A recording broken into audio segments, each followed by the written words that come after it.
వాద్యం దీంట్లో వాద్యం గారు main lesson ఏంటంటే కోర్ ఓటర్ బేస్ మహారాష్ట్రలో మరాఠీ ఓటర్ బేస్ స్ప్లిట్ అయిపోయారు. చాలా మటుకు ఒక టైంలో 70s 80s even Balasaheb Thackeray మొదలుపెట్టినప్పుడు ఆయన క్యాంపెయిన్ మన మరాఠీ మానూస్ అని చెప్పి సన్స్ ఆఫ్ సాయిల్ అని చెప్పి బీహారీ వాళ్ళని కొట్టడం, యూపీ వాళ్ళని కొట్టడం, ఈవెన్ తమిళియన్స్ని కొట్టడం మొదలుపెట్టినప్పుడు అక్కడి నుంచి మీరందరూ వెళ్ళిపోండి అని చెప్పి చేసిన గొడవ తర్వాత బాలాసాహెబ్ ఠాక్రే ఆ మరాఠీ నుంచి హిందుత్వకు వచ్చేసారు. తర్వాత 1990 వచ్చేదాకా he became a Hindutva proponent. Modi గారి కన్నా హార్డ్ కోర్ హిందుత్వ బాలాసాహెబ్ ఠాక్రే. ఆయనకి ఇది కూడా ఉంది, హిందూ హృదయ సమ్రాట్ అని పేరు. సమ్రాట్. సో బాలాసాహెబ్ ఠాక్రే గారు తీసుకొచ్చిన ఆ మార్పుని, హిందూ ఓట్ బ్యాంక్ని ఉద్ధవ్ ఠాక్రే రిటైన్ చేయలేకపోయారు. ఆయన మరాఠీ ఒకటే రిటైన్ చేసుకున్నారు, హిందువులు వెళ్ళిపోయారు. ఎందుకంటే ఆయన చాలా వైపు, ఒకవైపు Raj Thackeray campaign, for example Annamalai గురించి లుంగి పొంగి అని చేసి, దాని తర్వాత రస్మలై అని చెప్పి ఆయన మీద చాలా మంది చేసి సౌత్ ఇండియన్స్ చాలా కోపం వచ్చింది. వాళ్ళు హోల్సేల్గా బీజేపీకి ఓటేశారు. అదే టైంలో నార్త్ ఇండియన్స్ని కూడా వీళ్ళు గౌమూత్ర తాగుతారు అది ఇది అని చెప్పి ఉద్ధవ్ ఠాక్రే చెప్పింది, వాళ్ళు కూడా వెళ్ళి మొత్తం బీజేపీ వైపు ఓటేసేసారు. అదే జరిగింది ఇప్పుడు. సో బీజేపీకి లాస్ట్ టైం కానీ 7 సీట్లు ఎక్కువ వచ్చినాయి, కానీ అది కాదు ఇంపార్టెంట్. శివసేన ఓటమి బయట ఎవరు ఫ్యాక్టర్స్, వాళ్ళ అన్నదమ్ములు ఇద్దరే అంతే. కానీ అన్నదమ్ముల్లో కూడా ఇప్పుడు Raj Thackeray is out literally. 7 సీట్లు 6 సీట్లు వచ్చినాయి అంతే ఆయనకి. దాన్ని చూస్తే ఎంఐఎం ఇంకా బాగా పర్ఫామ్ చేస్తున్నారు మిగతా ప్లేసెస్లో. సో ఇక్కడ ఏంటి అనేది ప్రశ్న వస్తుంది అన్నమాట. సో అదే టైంలో కాంగ్రెస్కి 23 స్థానాలు వచ్చినాయి. Congress again minority vote banks ఎక్కడెక్కడ ఉందో, ఎక్కడెక్కడ ముస్లిం ఓట్ బ్యాంక్ ఉందో అక్కడ కాంగ్రెస్కి ముంబైలో ఈ 23 వార్డులు వచ్చినాయి అన్నమాట. దాంతో పోటీ పడుతున్న ఎంఐఎం, చార్మినార్ పార్టీ అక్కడ కూడా దిగింది. And is perform very well. Owaisi నేను చెప్పాను చూడండి, 112 తక్కువ. ముంబై బిఎంసీలో ఇదివరకు 2 ఉన్నాయి, ఇప్పుడు 8 వచ్చినాయి సార్. నాగ్పూర్లో చూడండి, నాగ్పూర్లో 6 వార్డులు వచ్చినాయి వాళ్ళకి. I mean he's expanding his presence అనమాట. అంటే కాంగ్రెస్ కన్నా ఒక ఆల్టర్నేటివ్, ముస్లిం ఆల్టర్నేటివ్ మేము ఉన్నామని చెప్పి ఓవైసీ చూపిస్తున్నారు. రేపు వెస్ట్ బెంగాల్కి వెళ్తే ఏమవుతుంది స్టోరీ, అది కూడా చూడాల్సింది. అది చూడాలి. ఎందుకంటే అస్సాంలో దీనికన్నా ముందు కూడా పోటీ చేశారు, ఏఐయుడిఎఫ్ని వాళ్ళ ఛాన్సెస్ అఫెక్ట్ చేశారు.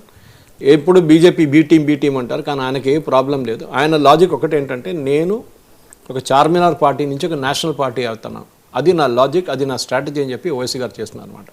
సో ఈ పరిస్థితుల్లో ఇప్పుడున్నది సిచ్యువేషన్ చూస్తే మీరు చూడండి, సాంబాజీనగర్ అగైన్ ఔరంగాబాద్, పాత పేరు ఔరంగాబాద్ అంటే కొత్త పేరు సాంబాజీనగర్, ఛత్రపతి సాంబాజీనగర్. అక్కడ ఏఎంకి 33 వార్డులు వచ్చినాయి. అక్కడ నుంచి ముందు ఒక ఎంపీ కూడా కలిశారు, బీజేపీకి 58 వచ్చింది. 12తో సహా వాళ్ళు they are getting a majority. కానీ అక్కడ కూడా చూడండి కాంగ్రెస్కి ఒకటే స్థానం వచ్చింది. అంటే ఒక ముస్లిం ఓటర్కి ఒక ఆప్షన్ ఇచ్చినప్పుడు, వీళ్ళున్నారు మీకు ఏం కావాలన్నప్పుడు ఏఎంఐఎంను తీసుకుంటున్నారు. ఇది కాంగ్రెస్కి చాలా డేంజరస్. ఇది ఆల్రెడీ మనం బీహార్లో చూసాం. బీహార్లో ఇదే లెసన్ రిపీట్ అవుతుంది మీకు ఇక్కడ. రేపు యూపీలో 2027లో వచ్చే ఎలక్షన్లో, దానికన్నా ముందు వెస్ట్ బెంగాల్ ఉన్నాయి. వెస్ట్ బెంగాల్లో కాంగ్రెస్కి అసలు ప్రసక్తి లేదనుకోండి, అక్కడ మమతా బెనర్జీ ముస్లిం ఓట్లు చూసుకుంటుంది. అస్సాంలో ఏఐయుడిఎఫ్ ఉన్నారు, కాంగ్రెస్ ఉన్నారు, ఎంఐఎం వెళ్తే ఎవరికి వేస్తారు ఓట్లు. అండ్ ఓవైసీ ఒక మోడర్న్ ఫేజ్గా ఆయన, ఎస్పెషలీ మన ఈ ఆపరేషన్ సింధూర్ తర్వాత మోదీ గారు డెలిగేషన్ పంపించినప్పుడు బహుశా ఈవెన్ బీజేపీ వాళ్ళకన్నా బాగా మాట్లాడింది ఓవైసీ గారు. ఆయన నిజమే, దుబాయ్లో ఆయన మాట్లాడిన దానికి మంచి రెస్పాన్స్, బహ్రెయిన్లో కూడా చాలా బాగా మాట్లాడారు. తో ఆ ఒక మోడర్న్ ముస్లిం యంగ్స్టర్స్ కూడా ఇప్పుడు ఓవైసీ వైపు వెళ్తున్నారు. పాత వాళ్ళు ఇంకా కాంగ్రెస్ ఓటేస్తున్నారు, కానీ 40-50 సంవత్సరాల కన్నా ఎక్కువ ఉన్నారు. కానీ యంగ్స్టర్స్ చాలా మటుకు ఓవైసీ వైపు అట్రాక్ట్ అవుతున్నారు. ఆయన చాలా క్లియర్ వాసుదేవన్ గారు, ఆయనకు అపాలజీ లేదు దాంట్లో. నేను ముస్లిమ్స్ చూసుకుంటున్నాను. మీకు గుర్తుంటుంది బీహార్ ఎలక్షన్ కాగానే జేడీయూకి చెప్పారు, నితీష్ కుమార్కి ఏం చెప్పారు ముఖ్యమంత్రికి అంటే, మీరు సంభల్ ఏరియాలో మేము గెలిచాం సీట్లు, 5-6 సీట్లు గెలిచారు అక్కడ, మీరు ఆ ఏరియాకి ఫండింగ్ ఇస్తే మేము మిమ్మల్ని సపోర్ట్ చేస్తాం. సపోర్ట్ అంటే వాళ్ళకు మెజారిటీ ఏం అక్కర్లేదు, కానీ మీ పాలసీస్ని మేము సపోర్ట్ చేస్తాం అన్నారు. That is very important. ఎందుకంటే ఆయనకి ఏంటంటే మా కాన్స్టిట్యున్సీని డెవలప్ చేయాలి, మీరు కాన్స్టిట్యున్సీని ముస్లిమ్స్ని డెవలప్ చేయాలి, మేము మీకు దానికి సపోర్ట్ చేస్తాం. అదే టైంలో నేను ఎప్పుడు చెప్పుకుంటూ వస్తున్నాను, కానీ ఈసారి మహారాష్ట్రలో కరెక్ట్ చేశారు బీజేపీ.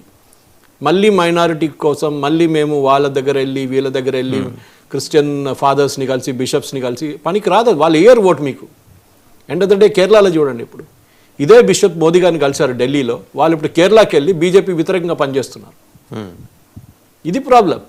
అక్కడ ఏంటంటే కొరియన్ వీళ్ళందరూ కలిసి కొంత బిషప్ని తీసుకొచ్చి మోదీ గారు హ్యాపీ అయిపోయారు. ఓ వీళ్ళందరూ మన వైపు వస్తున్నారని చెప్పి. కాదు, రారు వాళ్ళు. వాళ్ళ final end of the day ఎర్నాకులంలో మేయర్ కూడా డిసైడ్ చేసింది వాళ్ళే. అక్కడ ఒక క్యాండిడేట్ ఉండే దీప్తి మేరీ వర్గీస్ అని చెప్పి, షీఈ్ ఆల్సో క్రిస్టియన్, కానీ చర్చ్ అన్నారు కాదు, ఆమెను మేయర్ చేయకూడదని చెప్పి కాంగ్రెస్ పార్టీని వాళ్ళ మేయర్ని మార్చారు. ఆలోచించి అంత పవర్ ఉంది. ఇప్పుడు కేరళ కాంగ్రెస్ మాని అనే ఒక గ్రూప్ ఉంది కేరళలో, వాళ్ళని కాంగ్రెస్లో చేర్చాలని చెప్పి బిషప్స్ ఆర్డర్ ఇచ్చారు.